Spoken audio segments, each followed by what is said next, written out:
Hi everyone, welcome to computer science simplified. तो आज हम देखेंगे what is decision making in PHP. ठीक है, for class 8।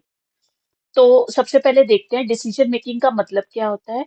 Decision making refers to statements that are written to take decisions based upon different conditions, right. Conditional statements are used in code to make these decisions. And these conditional statements are called like if else else if। मतलब decision making का मतलब क्या होता है कि हम ऐसी statements लिखते हैं कोड में जो डिफरेंट कंडीशंस के बेस पे एग्जीक्यूट होंगी। कंडीशनली वो स्टेटमेंट्स एग्जीक्यूट होती हैं और ऐसी कंडीशनल स्टेटमेंट्स इफ एल्स के अंदर लिखी जाती हैं। और इफ एल्स जो होता है कंडीशनली हमारे कोड को कंट्रोल करता है। तो let's see what are these. देखो, for example I give you a very real time scenario कि हम इफ एल्स कि आपको समझ आए कि कैसे यूज होता है या कहाँ यूज होता है। अगर हमें सपोज ए कैलकुलेटर बनाना है, then what we need to know from the user. क्या चाहिए हमें यूजर से? We need two numbers and an operator, right. The operator का मतलब क्या होगा? Operator means the operation that we want to perform on two numbers, like you want to perform addition, subtraction, multiplication or division, so that value will go into the operator. तो इस case में calculator अगर हमें create करना है तो हमें user से क्या इनपुट चाहिए? दो नंबर्स और एक ऑपरेटर, राइट। तो अब हम या तो कोड ऐसे डिजाइन कर सकते हैं कि हम सीक्वेंशियली लाइन बाय लाइन पहले ऐड नंबर्स का कोड लिखा पीएचपी में, एक फंक्शन लिखा ऐड नंबर्स और उसमें क्या कर दिया, अगर फर्स्ट नंबर ए है let's say, second number B है तो ए प्लस बी। उसके नेक्स्ट लाइन में सब्ट्रैक्ट नंबर्स का कोड लिख दिया, अगर फर्स्ट नंबर ए है सेकंड नंबर बी है तो A minus B. Next line में मल्टीप्लाई नंबर्स का कोड लिख दिया, A into B. But problem यहाँ पर क्या आती है? सपोज यूजर ने इनपुट दिया first number as 2, second number is 3 और and he wants to do the multiplication. Okay, input operator दिया मल्टीप्लीकेशन। पर अब क्या होगा? क्योंकि पहले ऐड नंबर्स का कोड लिखा है, फिर सब्ट्रैक्ट का लिखा है, फिर मल्टीप्लाई का लिखा है, तो क्या होगा? पहले ए प्लस बी यानी 2 और 3 के ऊपर ऐड एग्जीक्यूट होगा, फिर 2 और 3 के ऊपर सब्ट्रैक्ट एग्जीक्यूट होगा, फिर 2 और 3 के ऊपर मल्टीप्लाई, विच इज नाउ इस केस पे ऐड और सब्ट्रैक्ट की तो हमें जरूरत ही नहीं है। हमें यूजर का इनपुट मिलते ही क्या करना है? सीधा ये मल्टीप्लिकेशन ऑपरेशन चलाना है। तो यानी कि इस केस में हम क्या कर सकते हैं? हम एक इफ स्टेटमेंट लिख सकते हैं कि if the operator is equal to multiply, multiply numbers, else जो भी आपको डिफॉल्ट ऑपरेशन रखना है। एल्स में क्या होता है? एल्स में आपको जो भी डिफॉल्ट ऑपरेशन रखना है आप रख सकते हैं। जैसे इस केस में डिफॉल्ट क्या होगा? सपोज हम कहते हैं कि अगर यूजर मल्टीप्लाई करवाता है, ऑपरेटर देता है तो मल्टीप्लाई कराओ, नहीं तो डिफॉल्ट उन नंबर्स को ऐड कर दो। तो वो उसमें क्या करेंगे? If operator is equal to multiplication, multiply numbers और उसका कोड। एल्स में डिफॉल्ट कोड क्या होगा हमारा? ऐड का, ए प्लस बी। ठीक है, तो रियल टाइम सिनेरियोज में हमें ऐसी रियल टाइम सिनेरियोज जहां पे हमें कंडीशनली कुछ कोड एग्जीक्यूट करना है एक कंडीशन के बेस पे, और अगर वो कंडीशन फॉल्स होती है तो हमें एल्स का कोड यानी कुछ डिफॉल्ट कोड एग्जीक्यूट करना है, तो हम इफ और एल्स यूज करते हैं। देखिए, मैंने एच टी ए पीएचपी का कोड लिखा है, H T M L head. ठीक है, हमने दो वेरिएबल्स लिए, वैल्यू वन हमने फर्स्ट नंबर रखा कैलकुलेटर के लिए, लेट्स से हमने फर्स्ट नंबर का वेरिएबल बना दिया वैल्यू वन और सेकेंड नंबर का वेरिएबल बना दिया वैल्यू टू और ऑपरेटर की वैल्यू रख दी प्लस, ऑपरा ऑपरेटर का नाम रख दिया।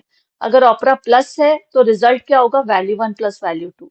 और प्रिंट करा दिया ये स्ट्रिंग एडिशन, ये ऐसे टेक्स्ट आएगा और इसके साथ जो ये वैल्यू आएगी रिजल्ट में। अब एल्स में क्या चलेगा? Default code. अगर ये कंडीशन इफ के साथ हमने जो भी लिखा है ये अगर फॉल्स होती है तो वो एल्स में जाएगा। एल्स के अंदर जो करली ब्रेसेस के अंदर जो यानी यहां से लेके यहां तक का कोड है वो एल्स ब्लॉक का माना जाएगा। तो यहाँ पे जो भी लिखा होगा अगर ये कंडीशन ट्रू होगी इफ के साथ, जैसे ऑपरा इक्वल टू प्लस, तो यहाँ इस करली ब्रेस से इस करली ब्रेस का यानी इफ का कोड चलेगा।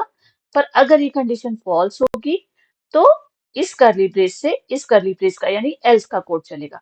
तो इस केस में अगर ऑपरेटर प्लस यूजर नहीं देता, सपोज यहाँ पे प्लस की जगह माइनस आता है, तो क्या कोड चलेगा? Dollar result is equal to value one minus value two, मतलब दोनों नंबर्स की वैल्यू सब्ट्रैक्ट हो जाएगी, प्रिंट करेगा सब्ट्रैक्शन और रिजल्ट। तो चलो हम इसको प्रैक्टिकली करके देखते हैं, ठीक है। मैंने एक नोटपैड लिया, देखो ये मैंने प्री रिटन कोड है ताकि हम टाइम सेव कर पाए। हेड लिया, पीएचपी कोड स्टार्ट किया, वैल्यू 1, पहले नंबर के लिए वेरिएबल का नाम दे दिया वैल्यू 1, दूसरे नंबर के लिए वेरिएबल का नाम दे दिया वैल्यू 2। ऑपरेटर अभी प्लस ले लिया, ठीक है। अब देखो इफ कोड हमने कैसे लिखा है, if opera equal equal two plus, ठीक है। इफ के साथ छोटे में लिखना है, स्मॉल में you have to write it in small, then you have to give a normal bracket, you have to give your condition, जो भी कंडीशन आपको चेक करवानी है वो आप इस ब्रैकेट में दोगे। Then you have to close the bracket, you have to make sure कि ये जो कंडीशन है या तो ये ट्रू रिटर्न करे या फॉल्स, ठीक है। ये हमेशा बूलियन कंडीशन होगी, मतलब या तो इसका रिजल्ट ट्रू होगा या फॉल्स होगा, ठीक है। अब देखो इफ के अंदर का कोड मैंने इस करली, पहले एक करली ब्रेस डाला, स्टार्ट यानी यहाँ से कोड स्टार्ट है, तो क्या लिखा है, result is equal to value 1 plus value 2, मतलब इन दोनों नंबर्स को आपस में प्लस कर दो और प्रिंट करा दो रिजल्ट। ये करली ब्रेस जहां बंद होता है वहां इफ का कोड खत्म हो जाता है। अब आता है एल्स, अगर ये कंडीशन फॉल्स हुई, अगर ऑपरेटर प्लस नहीं भेजा, तो क्या करना चाहिए हमें, रिजल्ट वेरिएबल के अंदर वैल्यू 1, मतलब ये दोनों नंबर्स को माइनस कर दो, सब्ट्रैक्ट कर दो और प्रिंट करा दो। चलो इसको सेव करके देखते हैं हमारा क्या आता है रिजल्ट, ठीक है। हमें पता है इसको हमें कहाँ सेव करना है, जैम्प में जाके htdocs, और मैंने if else डॉट php, ठीक है, ऑल फाइल्स कर दी, ठीक है। if else डॉट php पहले से थी तो मैं इसको रिप्लेस कर देती हूँ। अब हमें क्या करना है, सबको पता है जैम्प स्टार्ट करना है, पर मेरा जैम्प ऑलरेडी स्टार्टेड है। कंट्रोल पैनल, अब सबको पता है क्या करना होता है, सबसे पहले आप यहाँ पे अपने स्टार्ट पे जाके जैम्प सर्च करोगे, आपको कंट्रोल पैनल मिल जाएगा। आपको क्या करना है, पहले फर्स्ट सर्विस होगी अपाचे की, जो कि हमारा सर्वर की तरह एक्ट करता है पीएचपी के लिए, वेब सर्वर बन जाता है, उसको स्टार्ट करना है। माई सीक्वल की सर्विस स्टार्ट करनी है, जब ये दोनों ग्रीन में आ जाएंगी तो हमारा मतलब जैम्प स्टार्टेड है। अब हम इस कोड को ब्राउजर में रन करके देखते हैं। Okay, let's start, local host, ठीक है, slash if else dot php। अब देखो इसमें क्या आया, एडिशन, क्यों एडिशन आया बताओ, क्योंकि हमने यहाँ पे ऑपरेटर प्लस किया है, तो उसने देखा ऑपरेटर की वैल्यू उसको क्या मिली, प्लस, तो ये कंडीशन ट्रू हो गई। तो क्या एग्जीक्यूट हुआ, इन दोनों को प्लस किया, 4 + 2 = 6 और प्रिंट करा दिया। अब मैं यहाँ पे चेंज करती हूँ, मैं यहाँ पे एडिशन की जगह सब्ट्रैक्शन करती हूँ, ओके, और इसको फिर से सेव करती हूँ। अब हमारा इफ का कोड एग्जीक्यूट नहीं होगा, हमारा कौन सा कोड एग्जीक्यूट होगा, एल्स का, ठीक है। ऑल फाइल्स में फिर से रिप्लेस करते हैं, ठीक है, और अब फिर से उसको रिफ्रेश करते हैं, ठीक है। अब देखो, अब इफ क्योंकि फॉल्स हो गई थी कंडीशन तो एल्स एग्जीक्यूट हुआ, ठीक है।